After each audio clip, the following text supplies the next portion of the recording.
ചെയ്യാനൊരു ചാൻസാണ്. വീട്ടിൽ നിന്ന് ഓതുമ്പോൾ ഉസ്താദ് കേൾക്കുന്നില്ലല്ലോ, ഉസ്താദ് കേൾക്കാനൊരു ചാൻസാണ്. ഓതി ഫോണിലിട്ടാൽ ഉസ്താദിന് പണിയാണ്.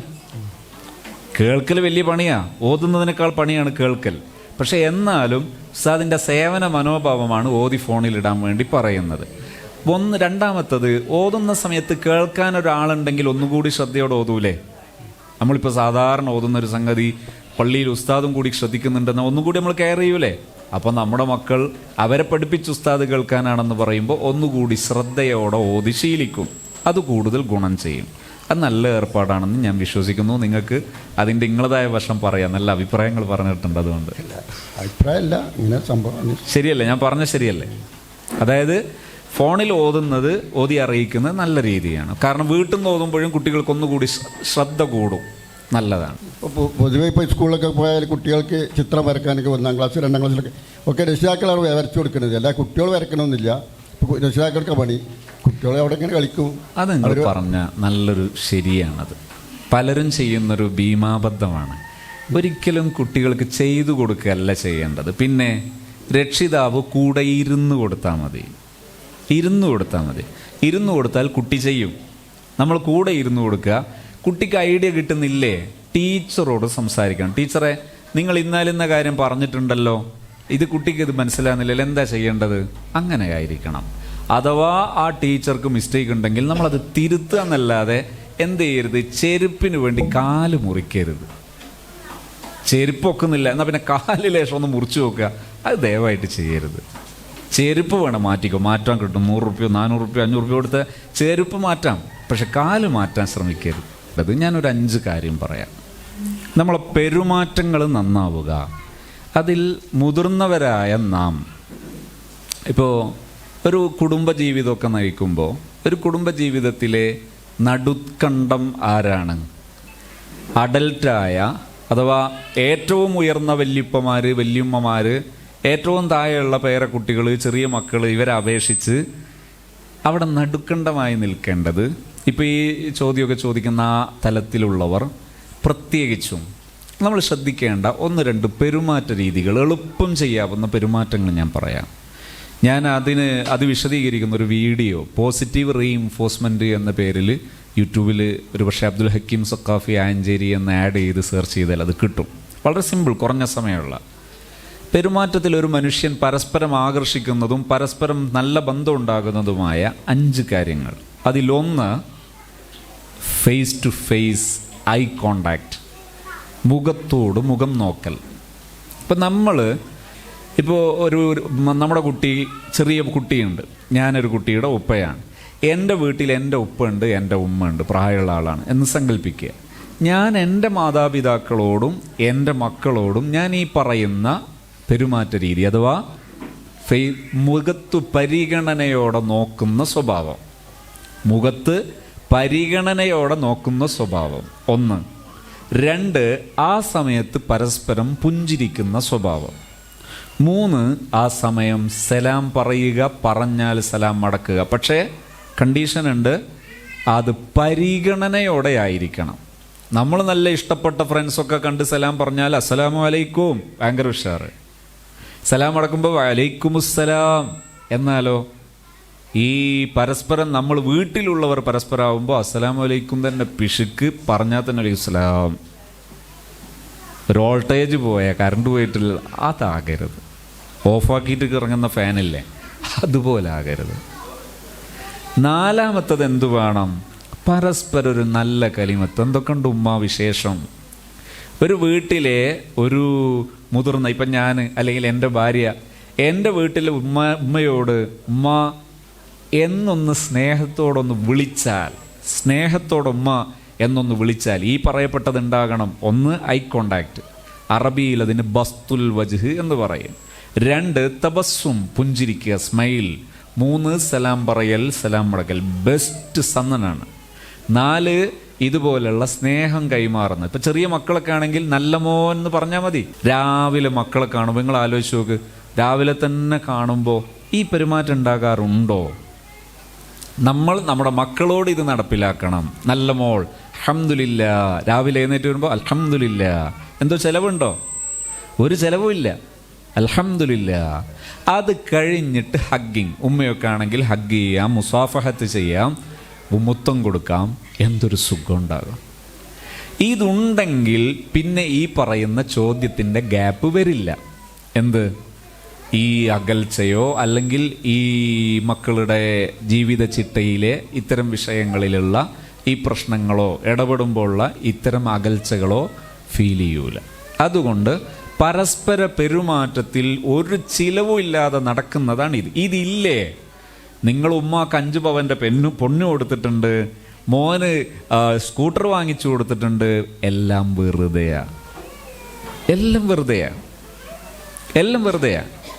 ഇതില്ലാതെ നിങ്ങൾ മക്കള് ഐഫോൺ എന്ന് പറയുമ്പോൾ ഐഫോണ്, ആൻഡ്രോയിഡ് എന്ന് പറയുമ്പോൾ ആൻഡ്രോയിഡ്, ലാപ്ടോപ്പ് എന്ന് പറയുമ്പോൾ ലാപ്ടോപ്പ്, സ്കൂട്ടർ എന്ന് പറയുന്ന സ്കൂട്ടർ, ഒരു ഉപകാരവുമില്ല. ഒരു നന്ദിയും പരസ്പരം ഉണ്ടാവില്ല, ഒരു ബന്ധവും പരസ്പരം ഉണ്ടാവില്ല. അതുണ്ടാകണോ? ഹബീബായ റസൂലുള്ളാഹി സ്വല്ലല്ലാഹു അലൈഹി വസല്ലം തങ്ങൾ പഠിപ്പിച്ച ലവ് ലാംഗ്വേജ് ആണ്, സ്നേഹഭാഷയാണിത്. ഈ സ്നേഹഭാഷ എക്സ്പ്ലോർ ചെയ്ത് വിശദീകരിച്ച് ലോകത്ത് പലരും പ്രശസ്തരായിക്കൊണ്ടിരിക്കുകയാണ്. ഒരുപക്ഷെ ഞാൻ തന്നെ, നിങ്ങൾ എൻ്റെ യൂട്യൂബ് ചാനൽ നോക്കിയാൽ ദ 5 ലവ് ലാംഗ്വേജ് എന്ന പേരിൽ ഒരു വീഡിയോ ചെയ്തത് കാണാം. ലോകത്തെ ഏറ്റവും കൂടുതൽ വിറ്റയിക്കപ്പെട്ട പുസ്തകങ്ങളിൽ ഒന്നാണ് ദ 5 ലവ് ലാംഗ്വേജ്, 5 സ്നേഹഭാഷകൾ. ഗാരി ചാപ്മാൻ എന്ന് പറയുന്ന ലേഡിയാണ് ആ പുസ്തകം എഴുതിയിരിക്കുന്നത്. എന്നാൽ നബിതങ്ങൾ പഠിപ്പിച്ച ഇത് അതിനേക്കാൾ എത്രയോ ഈസിയാണ്, എത്രയോ സിമ്പിളാണ്. ഈ ശൈലി നമ്മൾ ഫോളോ ചെയ്യണം, എങ്കിൽ നമ്മുടെ ലൈഫിൽ നല്ല മാറ്റം ഉണ്ടാകും. 15 വയസ്സും മേൽപോട്ടും ആകുമ്പോൾ കുട്ടികളോട് എത്ര നല്ലത് പറഞ്ഞാലും നേരെ ഓപ്പോസിറ്റാണ്, ശത്രുവായി മാറുകയാണ്. ഇതിന് നിങ്ങൾ ശ്രദ്ധിക്കേണ്ട 1-2 കാര്യങ്ങൾ ഞാൻ പറയാം. 1, ഞാൻ നേരത്തെ പറഞ്ഞ ഐ കോണ്ടാക്ട് ശരിക്കുണ്ടോ എന്ന് ശ്രദ്ധിക്കണം. 2, നിങ്ങൾ മുഖത്തോട് മുഖം നോക്കി പുഞ്ചിരിക്കാറുണ്ടോ നോക്കണം. 3, നിങ്ങൾ പരസ്പരം സലാം പറയാറുണ്ടോ നോക്കണം. 4, നിങ്ങൾ അവരെ അഭിനന്ദിക്കാറുണ്ടോ എന്ന് നോക്കണം. 5, നിങ്ങൾ എപ്പോഴെങ്കിലും അവരെ മുസാഫഹത്ത് ചെയ്യാറുണ്ടോ ശ്രദ്ധിക്കണം. ഇനി നിങ്ങൾ ഇത് ശേഷം ചെയ്യേണ്ട 2 കാര്യങ്ങൾ. 1, ക്വാളിറ്റി ടൈം. എന്താ ക്വാളിറ്റി ടൈം? നിങ്ങളുടെ മക്കളെ കൂടെ ഇരുന്ന് അവർ പറയുന്നത് നിങ്ങളൊന്ന് ശ്രദ്ധിക്കണം. നിങ്ങൾ ഇന്ന് നേരം വെളുത്ത് ഇപ്പം എത്ര മണിയായി? 3:30-4 മണിയായി നിർത്തുകയാണ്. അപ്പോൾ ഈ 4 മണിയുടെ ഇടയിൽ 5 മണിക്ക് സുബ്ഹി വാങ്ക് കൊടുക്കും. ഈ 5 മണി മുതൽ 4 മണി വരെ ഏകദേശം 12 മണിക്കൂറിനടുത്തായി. ഈ സമയത്തിനിടയിൽ നിങ്ങളെ മക്കളുമായി നിങ്ങൾ സംസാരിച്ച സംസാരങ്ങളൊന്ന് ശ്രദ്ധിച്ചു നോക്ക്. ഈ പറഞ്ഞ ഇത്രയും സിമ്പിളായി ചെയ്യാവുന്ന കാര്യം ഉണ്ടായിട്ടുണ്ടോ? ചോദിച്ച ആളെന്നൊന്ന് ആലോചിച്ച് നോക്ക്. ഉണ്ടാകൂല. നമ്മൾ ആകെ പറഞ്ഞിട്ട് എന്താ സുബി ഇങ്ങനെ ആയത്, ഇങ്ങനെ ആയാൽ എന്താ ചെയ്യാ, ആകെ പറഞ്ഞ ഒന്നാണ്. പിന്നൊന്ന്, എല്ലാ ദിവസവും ഇവനെ കൊണ്ട് കുടുങ്ങിയല്ലോ, ഒന്ന് മര്യാദയ്ക്ക് നേരത്തെ പോയിക്കൂടെ, ഇങ്ങനെ തുടങ്ങി ഒരുമാതിരി വെറുപ്പിക്കൽസാണ് നമ്മൾ പറഞ്ഞിട്ടുണ്ടാകുക. നമ്മളെ ഭാഷയിൽ അത് ഭയങ്കര ഗുണത്തിന് വേണ്ടിയുള്ള കാര്യമാണ്, പക്ഷേ അത് ശരിയല്ല. അതുകൊണ്ട് ഈ സംഗതികൾ ഉണ്ടായാൽ പിന്നെ നിങ്ങളവരെ തിരുത്തേണ്ടി വരില്ല, അവരെ തിരുത്തേണ്ട അവസരം വരൂല. മനസ്സിലാക്കേണ്ടത്, പ്രായം കൂടുമ്പോൾ അവരിൽ നന്മകൾ കൂടുകയാണ് ചെയ്യുന്നത്. പ്രത്യേകിച്ച് കൗമാരപ്രായമാകുമ്പോൾ കൂടുകയാണ് ചെയ്യേണ്ടത്. ഇപ്പോൾ പറയാൻ സമയം തികയാത്തത് കൊണ്ട് ഞാൻ നിങ്ങളോട് പറയുന്നു, യൂട്യൂബ് ചാനലിൽ തന്നെ എങ്ങനെയാണ് കൗമാരക്കാരോട് സംസാരിക്കേണ്ടത്, പെരുമാറേണ്ടതെന്ന് വിശദീകരിക്കുന്നുണ്ട്. ഞാൻ ഈ സംസാരം തന്നെ 6 മണിക്കൂർ എടുത്ത് കംപ്ലീറ്റ് ചെയ്യുന്ന ഒരു സെഷനാണ്.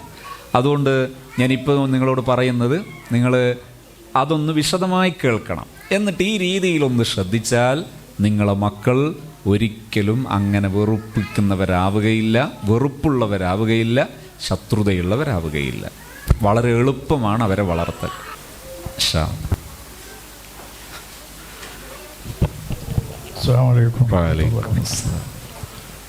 എനിക്ക് ചോദിക്കാനുള്ളത് ചെറിയ കുട്ടികളുടെ കാര്യമല്ല, ഒരു 40 വയസ്സ് 30 വയസ്സ് ഒക്കെ ഉള്ള കുട്ടികളുടെ കാര്യമാണ് നിങ്ങൾ ചോദിക്കേണ്ട ചോദ്യം അത്. അപ്പോൾ അങ്ങനത്തെ കുട്ടികൾ, പെൺകുട്ടികളും ആൺകുട്ടികളും ഉണ്ട്. പക്ഷേ നിസ്കാരം തീരെ ശ്രദ്ധയില്ല. നിസ്കാരത്തെ പറ്റി അറിയുന്നവരാണ്, പഠിച്ചവരാണ്, ആണും പെണ്ണും തീരെ ആ ലൈനിൽ പിന്നെ തീരെ അശ്രദ്ധരാണ്. നമ്മൾ എപ്പോഴെങ്കിലുമൊക്കെ പഴയ കാലത്തൊക്കെ ഇങ്ങനെ പെൺകുട്ടികളാണെങ്കിലും നിസ്കാരക്കുപ്പായിട്ടിട്ട് ഇങ്ങനെ അദ്ദാസും റാത്തീബും ഒക്കെ ചൊല്ലിയിട്ട് അങ്ങനെ ഇരിക്കലുണ്ട്. ഇപ്പം അങ്ങനെ ഇല്ല. പെൺകുട്ടികളും ആൺകുട്ടികളും വെറും മൊബൈൽ, എപ്പോഴും അവർ മശൂലാണ്. ഏത് സമയത്തും നമ്മൾ നോക്കിയാൽ അവരോട് പറയാൻ തന്നെ നമുക്ക് ഭയമാണ്. എന്താണ് ഇതാണ് ഓല് പണിയിലാണ്, മൊബൈലിൽ പണിയിലാണ്. അപ്പോൾ അങ്ങനെയുള്ള ഒരു സമൂഹം, അങ്ങനെയുള്ള ജനറേഷൻ, എന്താണ് അവർക്ക് എന്ത് പരിഹാരമാണ് നിർദ്ദേശിക്കാൻ ഉസ്താദിനുള്ളത്? ഇതാണ് നല്ലൊരു ചോദ്യം. ഇതിപ്പോൾ നമ്മളെ വീട്ടിലുള്ള ആളാണെന്ന് സങ്കല്പിച്ചാണ് ഞാൻ ആൻസർ പറയുന്നത്. നമ്മളെ വീട്ടിൽ നമ്മുടെ മക്കളോ മരുമക്കളോ അഥവാ നമ്മുടെ വീട്ടിലെ മെമ്പേഴ്സ്, അവരിലാണ് ഇതുള്ളതെങ്കിൽ വീട്ടിൽ വെച്ച് നമ്മുടെ ആക്ടിവിറ്റീസ്, നമ്മുടെ പ്രവർത്തന രീതി, ഇത്തരം സംഗതികൾ ധാരാളം ഉണ്ടാവുക. നമ്മൾ ഇവരോട് പെരുമാറുന്ന പെരുമാറ്റത്തിൽ ഒരിക്കലും എന്ത് ചെയ്യേണ്ടതില്ല, അവരോട് കയറി ഉപദേശിക്കുകയോ പറയുകയോ ചെയ്യാതിരിക്കുക. നമ്മളിൽ ആ ആക്ടിവിറ്റീസ് ഉണ്ടാവുക, അവരത് കാണുക. അവരോടുള്ള പെരുമാറ്റത്തിൽ ഞാൻ മേൽ സൂചിപ്പിച്ച സംഗതികൾ നന്നായിട്ടുണ്ടാവുക, അഥവാ പെരുമാറ്റത്തിലെ പ്രഥമ ദൃഷ്ടിയുള്ള സ്വഭാവങ്ങൾ. മൂന്നാമത്തെ കാര്യം, നല്ലൊരു സമയം ഉണ്ടാവില്ല എപ്പോഴെങ്കിലും ഒരിക്കൽ, അപ്പോൾ ഒരു കാര്യം പറയാം, മക്കളെ ഞാൻ നിങ്ങളെ ഉപ്പയല്ലേ, എന്നാൽ മരുമക്കളാണെങ്കിലും മക്കളാണെങ്കിലും ഒക്കെ ഉപ്പയാണെന്ന് പറയാമല്ലോ. അവരോട് പറയാം, ആഖിറത്തിലെത്തുമ്പോൾ ബാപ്പ ഇത്തരം കാര്യങ്ങൾ ഉണർത്തിയിട്ടില്ല എന്നുള്ളൊരു തോന്നൽ ഉണ്ടാകരുത് കേട്ടോ. ഇത് മാത്രം പറഞ്ഞാൽ മതി. അത് പറഞ്ഞതിന് ശേഷവും മുമ്പും എന്ത് ചെയ്യേണ്ടതില്ല, ഇതിൻ്റെ അനുരണനങ്ങൾ ഉണ്ടാകേണ്ടതില്ല. എന്ന് പറഞ്ഞാൽ, മറ്റൊരു ഭാഷയിൽ പറഞ്ഞാൽ, ചക്ക മുറിച്ച കത്തിയോണ്ട് അലുവ മുറിക്കണ്ട, അത് തൽക്കാലം മാറ്റി വെക്കുക, അലുവ വേറെ കത്തിയോണ്ട് മുറിക്കുക. അങ്ങനെ ആകുമ്പോൾ നമ്മളെ മസൂലിയത്ത് എന്തേ ഉള്ളൂ, ഇൻ അലൈക്ക ഇല്ലൽ ബലാഗ്, വിവരങ്ങൾ എത്തിക്കുക, നല്ല ബന്ധങ്ങൾ പുലർത്തി ജീവിക്കുക, നല്ല ബന്ധങ്ങൾ പുലർത്തി ജീവിക്കുക. ആഖിറത്തിലെത്തുമ്പോഴും ദുനിയാവിലും നമ്മൾ ക്ലിയർ ആകുക. ക്ലിയർ ആവുമ്പോൾ അവരോടും പറയാം, മക്കളെ നിങ്ങളെ ഉണർത്തേണ്ടത് ഞാൻ ഉണർത്തി. മദ്രസയെ പഠിപ്പിക്കേണ്ട കാലത്ത് മര്യാദയ്ക്ക് മദ്രസയിൽ അയച്ചിട്ടുണ്ട്. ഞാനിതാ ഇത്തരം സംഗതികളൊന്നും എൻ്റെ അടുത്തൊന്നും ഞാൻ നിങ്ങളെ പഠിപ്പിച്ചിട്ടുമില്ല. അതുകൊണ്ട് ആഖിറത്തിലെത്തുമ്പോൾ ഇത് ഓർമ്മ വേണം കേട്ടോ. അല്ലാഹുമ്മ അൻത ഷാഹിദ്. അത് കഴിഞ്ഞതിന് ശേഷം പിന്നെ പിണങ്ങണോ? പിന്നെ പിണങ്ങൊന്നും വേണ്ട. പിണങ്ങണം, വിട്ടു നിൽക്കണം. എവിടെ? ഒരു ഹറാമായ ആചാരം നമ്മളെ സമൂഹത്തിൽ കൊണ്ടുവരാൻ. വീട്ടിലൊരു കല്യാണം നടക്കുക, നമ്മൾ എവിടുന്ന കല്യാണം? അടുത്ത മണ്ഡപത്തിൽ നിന്ന്. മണ്ഡപത്തിൽ കല്യാണം നടക്കുന്ന സമയത്ത് ആണും പെണ്ണും മിങ്കിള്. ഇപ്പം അത് സ്റ്റാൻഡേർഡാണെന്ന തോന്നലാണ്. ഈ ഹറാമ് വരുമ്പോൾ ബാപ്പ പറയണം, ഞാനില്ല കേട്ടോ, നിങ്ങൾ കളിച്ചോ എന്ന് പറയാൻ ബാപ്പാക്ക് ഈ താടിയും മീശയും ഒക്കെ അങ്ങനെ മുളച്ചതാകണം. അഥവാ നമ്മൾ അങ്ങനെ മുതിർന്നവരായി വളരണം. വല്യുമ്മമാർ, ഉമ്മമാരൊക്കെ ഈ നിലവാരം അവിടെ കാണിക്കണം. കല്യാണത്തിൻ്റെ അന്ന് ഈ പെൺകുട്ടിയെ, ആൺകുട്ടിയെ സ്റ്റേജിൻ്റെ മുകളിൽ കയറിയിട്ട് കറക്കുകയാണ്. ഇത് അന്തം കെട്ട ഏർപ്പാടാണ്, തരം താഴ്ന്ന ഏർപ്പാടാണ്, നിലവാരം കുറഞ്ഞ ഏർപ്പാടാണ്. അത് നിലവാരം കൂടിയതല്ല, നിലവാരം കുറഞ്ഞ ഏർപ്പാടാണ്. എന്ത് ചെയ്യുക? ഒരു സ്ത്രീയെ പ്രദർശിപ്പിക്കുക എന്ന് പറയുന്നത് വളരെ നിലവാരം കുറഞ്ഞ ഏർപ്പാടാണ്. അതെന്ത് ചെയ്യരുത്? കല്യാണത്തിൻ്റെ അന്ന് ചെയ്ത്. അത് ചെയ്യുമ്പോൾ ബാപ്പ പറയണം, ഉമ്മ പറയണം, മക്കളെ ഞാൻ അങ്ങോട്ടില്ല, ഇത് പറയാൻ തൻ്റെ ഇടമുണ്ടാകണം. ഇത്തരം സമയങ്ങളിൽ പിണങ്ങുക എന്ന് പറഞ്ഞാൽ അസഭ്യം പറയണ്ട, ബഹളം വെക്കണ്ട. അവരോട് പറയണം, ഞാനില്ല, ഞാൻ വിട്ടു നിൽക്കുന്നു. ഇങ്ങനെ ബഹളമില്ലാതെ മാതാപിതാക്കൾ വിട്ടു നിൽക്കുന്നൊരു സ്വഭാവമുണ്ടായാൽ സുഖസുന്ദരമായി നാട് നന്നാകും. അതല്ല, എല്ലാം നടന്നതിന് ശേഷം ബഹളം വെച്ചിട്ടിട്ട് കാര്യമില്ല. കുറേ അസഭ്യം പറയുക, കുറേ തെറി വിളിക്കുക, അതുകൊണ്ടൊന്നും കാര്യമില്ലല്ലോ. അതുപോലെ ചിലരൊക്കെ എന്തെങ്കിലും അസാംഗത്യം നടന്നാൽ അത് വീഡിയോ എടുത്തു വെച്ചിട്ട് അതിനെതിരെ വയത് പറയുക. അതും സാംഗത്യമല്ല, അതും നല്ല ശൈലിയല്ല, ഉചിതമല്ല. നല്ല ശൈലി എന്താ? ഉത്തരവാദിത്വമുള്ളവർ, ഉത്തരവാദിത്തപ്പെട്ടവരെ, പരസ്പരം ബന്ധമുള്ളവരെ ആ രീതിയിൽ കണക്ട് ചെയ്യുകയും ഉണർത്തുകയും ചെയ്താൽ നാട്ടിൽ മാറ്റമുണ്ടാകും. മനുഷ്യരുടെ മനസ്സിൽ നന്മയുണ്ട്, ഉണർത്തിയാൽ ഫലിക്കും. പക്ഷെ ഉണർത്തേണ്ടവർ ഉണർത്തേണ്ട സമയത്തുണർത്തണം, ഉണർത്തേണ്ട രീതിയിൽ ഉണർത്തണം. ആരെയും അഭിമാനത്തിന് ക്ഷതമേൽപ്പിക്കരുത്. മക്കളെയൊന്നും അഭിമാനത്തിന് ക്ഷതപ്പെടുത്തണ്ട. അഭിമാനത്തിന് ക്ഷതപ്പെടുത്താതെ നബിതങ്ങൾ പഠിപ്പിച്ച അഭിമാനത്തെ മാനിച്ചുകൊണ്ടുള്ള സമീപന രീതി ഉണ്ടായാൽ കാര്യങ്ങൾക്ക് മാറ്റമുണ്ടാകും. സമയം അപ്പോൾ ഇൻഷാ അല്ലാഹ് സദസ്സ് അവസാനിപ്പിക്കുന്നു. നിങ്ങൾക്ക് സന്തോഷമായിട്ടുണ്ടാകും എന്നുള്ള പ്രതീക്ഷയോടുകൂടെ തൽക്കാലം സംസാരം നിർത്തുന്നു. അള്ളാഹു നമ്മുടെ സദസ്സ് അള്ളാഹു പൊരുത്തപ്പെട്ട സ്വാലിഹായ അമലായി കബൂൽ ചെയ്യുമാറാകട്ടെ. അൽഹംദുലില്ലാഹി റബ്ബിൽ ആലമീൻ. അല്ലാഹുമ്മ സ്വല്ലി വസല്ലിം വബാരിക് അലാ സയ്യിദിനാ മുഹമ്മദിൻ വഅലാ ആലി സയ്യിദിനാ വ മൗലാനാ മുഹമ്മദ്. അർഹമുർ റഹീമീനായ അല്ലാഹ്, ഞങ്ങളെല്ലാവരെയും നീ സ്വീകരിക്കണം റഹ്മാനെ.